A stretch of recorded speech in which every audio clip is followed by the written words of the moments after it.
प्रिय मित्रों, नमस्कार। आज का हमारा विषय है पैनल अध्ययन।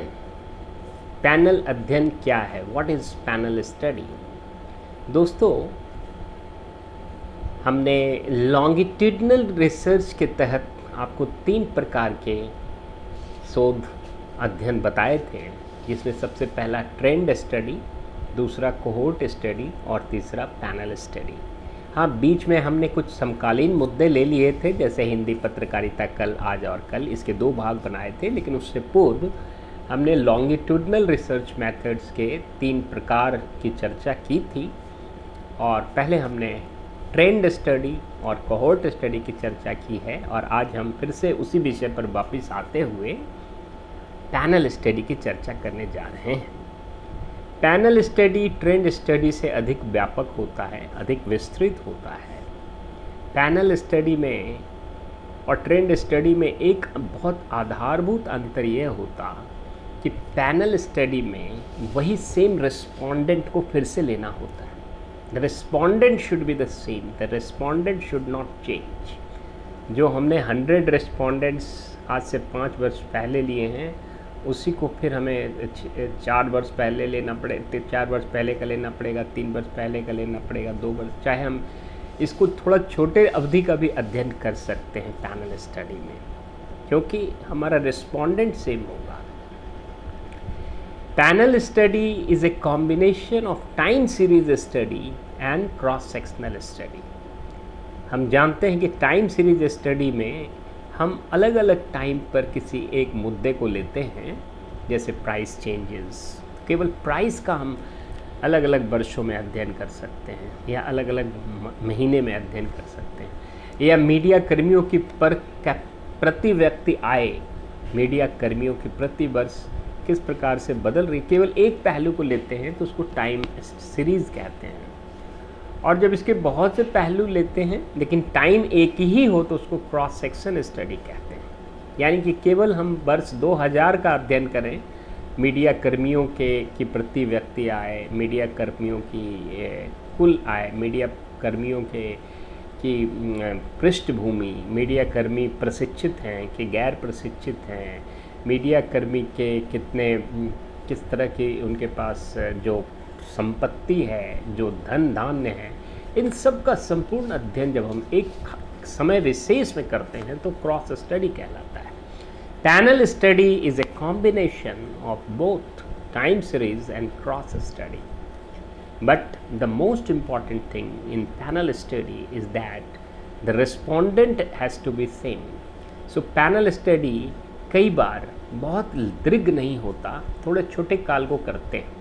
लॉन्गिट्यूडनल स्टडीज़ का नाम है, इसमें कालांतर में अध्ययन होता है, लेकिन कभी कुछ स्टडी हमने आपको पहले भी बताया था कि वेरी शॉर्ट होते हैं, कुछ शॉर्ट होते हैं, कुछ मीडियम होते हैं, कुछ लॉन्ग होते हैं, कुछ वेरी लॉन्ग होते हैं।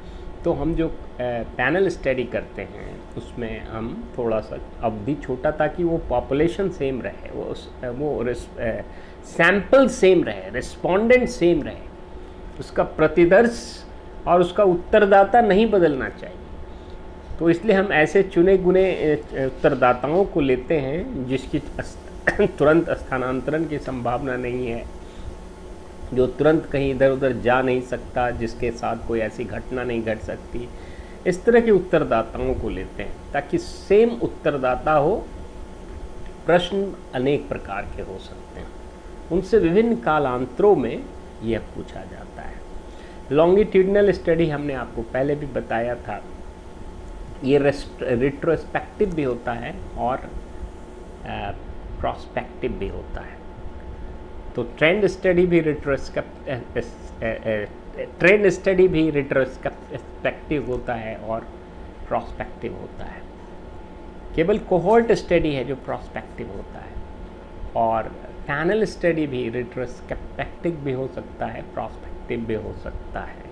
रिट्रोस्पेक्टिव स्टडी जब होता है तो उसमें हम वेरिएबल्स को कंट्रोल नहीं कर सकते, इसलिए उसको हम नॉन एक्सपेरिमेंटल कहते हैं। वो पहले से जो कलेक्टेड डाटा है उसका ही अध्ययन होता है।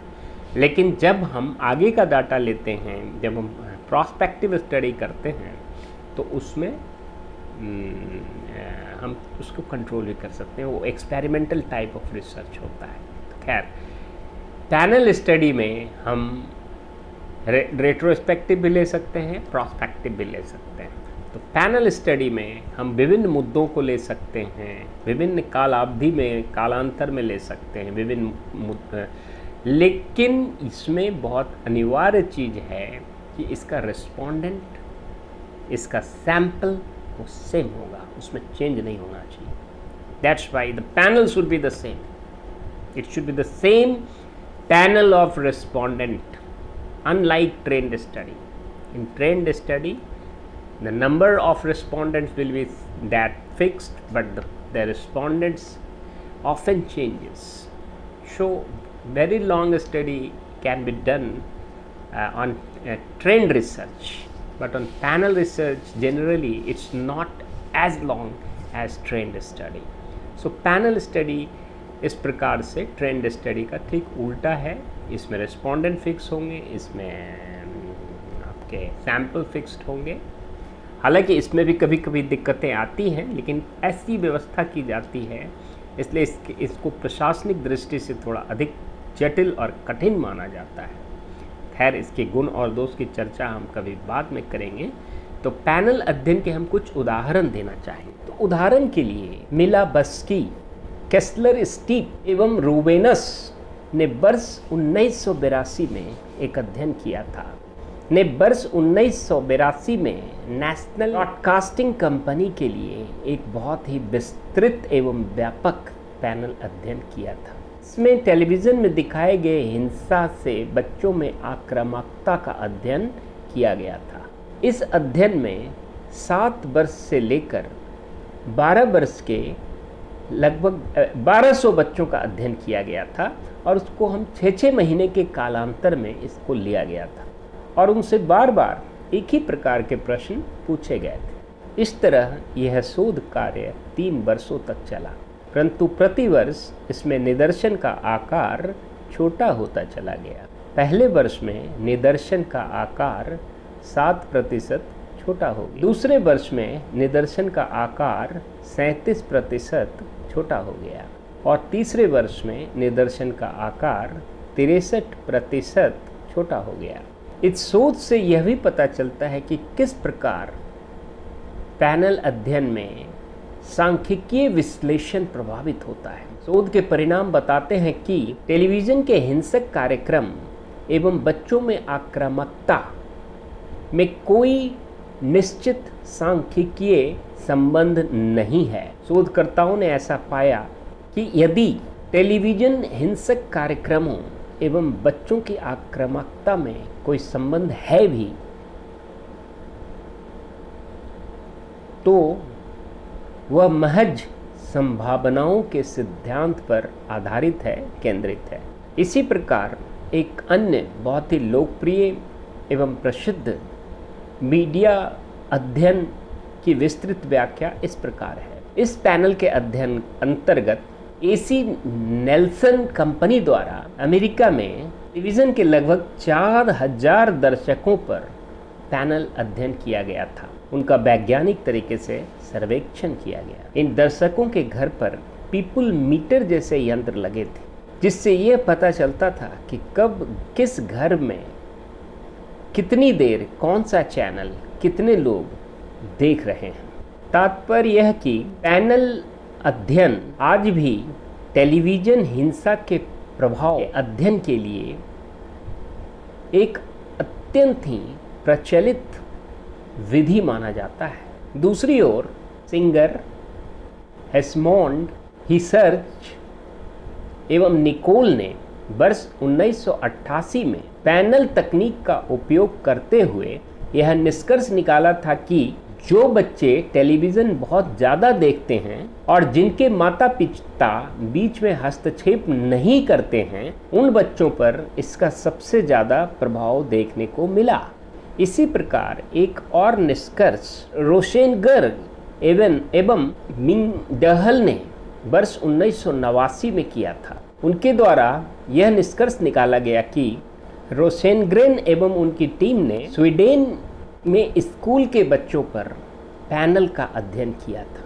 यह अंतर कालांतर में वर्ष 1976, 1978, 1980 में किया गया। 4 वर्ष के इस शोध से ये पता चला कि अधिकतम उत्तरदाता 86% अंत तक इस शोध से जुड़े रहे। तात्पर्य यह कि इसमें निम्न घिसाई दर पाया गया। शोधकर्ताओं ने निष्कर्षतः इस शोध में वही पाया जो बच्चे टेलीविज़न में हिंसा को बहुत ज़्यादा देखते हैं, उनमें समाज विरोधी व्यवहार की अधिकता देखी गई।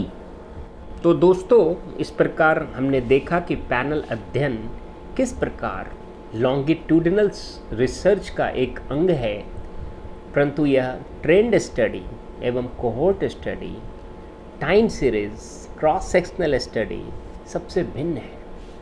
Panel study is a combination of time series and cross section study.